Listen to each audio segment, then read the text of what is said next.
Seperti Enzo Ferrari, Lamborghini juga datang dari Italia Utara, tepatnya di Emilia-Romagna di kota praja Renazzo.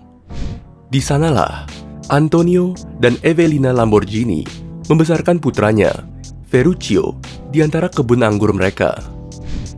Ferruccio lahir tahun 1916, tepat terjadinya Perang Dunia I.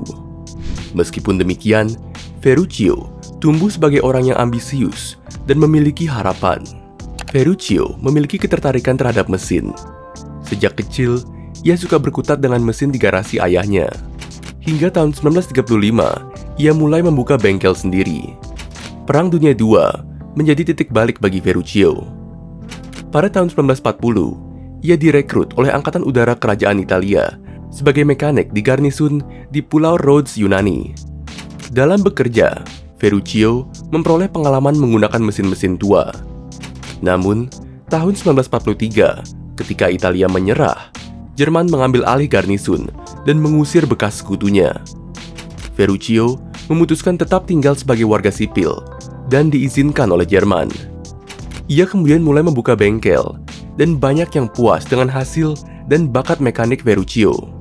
Tahun 1945, sekutu datang dan menahan semua orang yang berada di garnisun. Ferruccio dipulangkan ke Italia setelah setahun menjadi pekerja mekanik Amerika. Di Italia, Ferruccio kembali membuka bengkel yang juga tidak berlangsung lama. Kemudian, sebuah ide cemerlang muncul.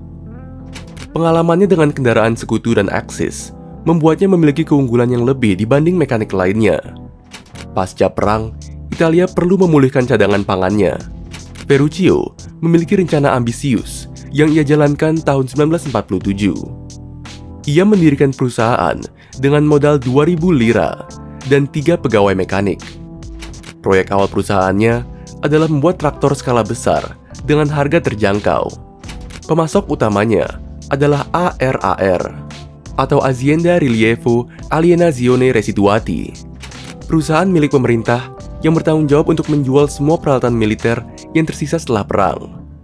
Dengan menggunakan mesin Morris Inggris tua dan memodifikasinya agar berjalan dengan diesel murah, Ferruccio dapat menciptakan traktor murah yang ia jual ke seluruh Italia. Pada 3 Februari 1948, ia merilis traktor Carioca yang sangat populer di Italia. Desainnya sangat sukses.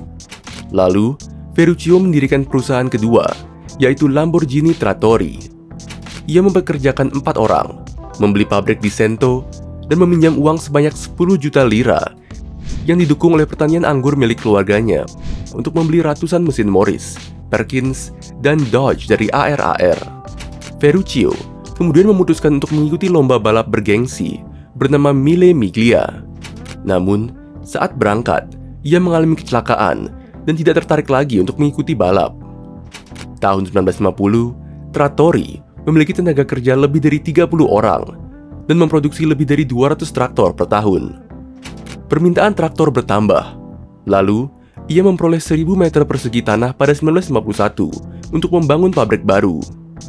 Pada tahun itu juga, ia merilis traktor L33, traktor subsidi pemerintah yang dikerjasamakan dengan Ferruccio. Pabrik baru Ferruccio memproduksi traktor pertamanya pada 1956. Pada tahun itu juga, ia merampingkan desain mesin dan melakukan perjalanan melintasi Atlantik untuk membeli teknologi pemanas dan pendingin udara dari Amerika Serikat. Tahun 1960-an, perusahaan traktor Ferruccio memiliki 400 karyawan dan memproduksi 30 traktor per hari.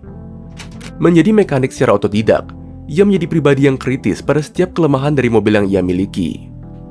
Ferruccio mengoleksi mobil sport sebagai hiburannya. Beberapa mobil yang ia miliki adalah Alfa Romeo, Maserati, Jaguar E-Type, Mercedes-Benz, dan Ferrari. Koleksi Ferrari miliknya beberapa kali mengalami masalah dan kurang sreg dengan desain mobil tersebut. Lalu, ia membawa mobil tersebut ke Modena dan langsung bertemu dengan Enzo Ferrari untuk menyampaikan keluhannya. Namun, Ferruccio mendapatkan jawaban yang tidak menyenangkan hati. Ia tidak kecewa, justru menganggap jawaban Enzo sebagai tantangan. Ferruccio lalu menciptakan automobili Lamborghini untuk membalas Enzo. Lamborghini yang pertama beroperasi adalah GT350 yang dibuat tahun 1964 dengan bantuan insinyur muda Paolo Stanzani. Mobil ini menggabungkan teknologi yang mengesankan, termasuk mesin V12, transmisi 5 kecepatan, rem cakram 4 roda, dan suspensi independen 4 roda. Membuat GT350 tidaklah mudah. Bahkan, prototipenya mengalami beberapa kekurangan desain serius yang sangat jelas saat pameran mobil tahun 1963 di Turin. Masalah yang paling menonjol adalah mesin mobil yang tidak muat di dalam panel bodi mobil. Solusi dari Ferruccio adalah mengisi kompartemen dengan batu bata dan menjaga agar tutupnya tetap bisa tertutup. Pada akhirnya, GT350 menjadi mahakarya dan mendapatkan pujian dari para kritikus dan pelanggan. Pada 1966, Lamborghini merilis 400 GT dan Miura P400. Miura sangat terkenal karena menetapkan tata letak rear mid engine sebagai standar untuk semua mobil berperforma tinggi saat itu dan masih digunakan hingga kini.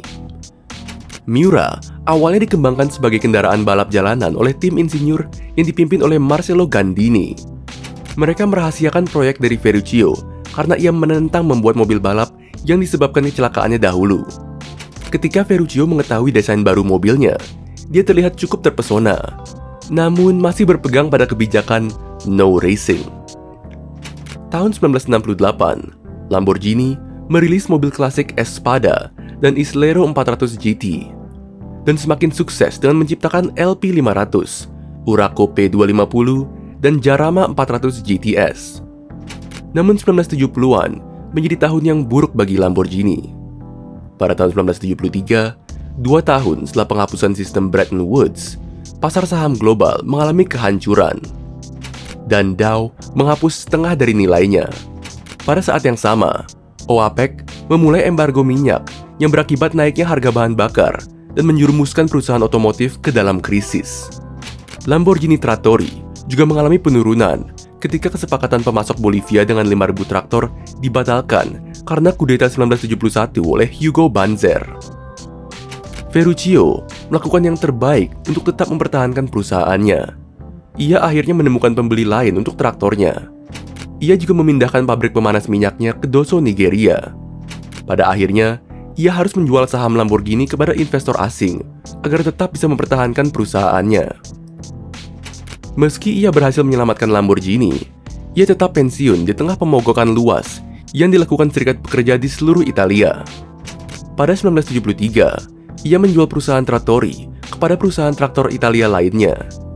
Setahun kemudian, ia menjual saham Lamborghini yang masih ia miliki sebesar 49% kepada seorang pengusaha Swiss bernama René Leimer. Seorang teman René sebelumnya telah membeli 51% saham Lamborghini.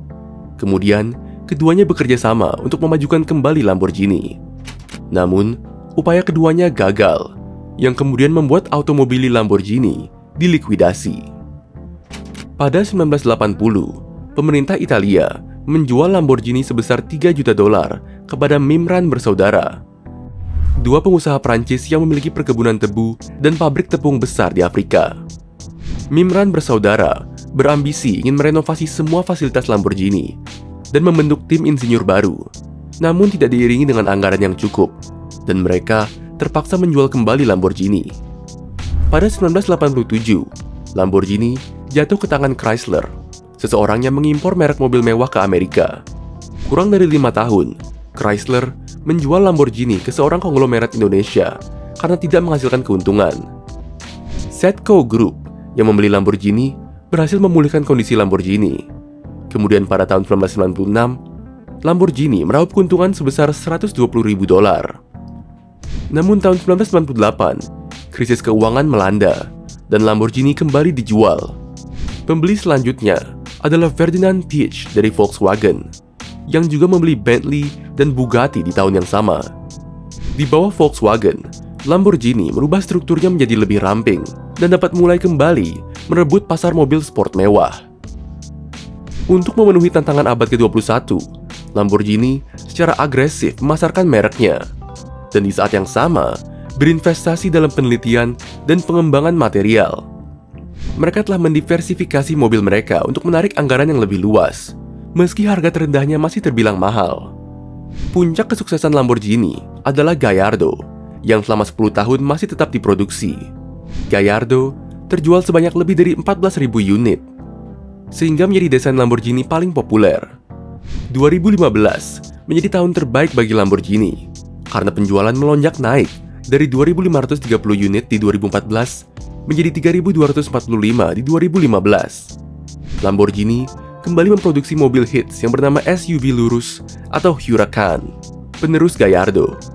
Mungkin jika Ferruccio melihat perusahaannya sekarang, ia akan senang mengetahui bahwa Lamborghini dapat bersaing kembali dengan Ferrari.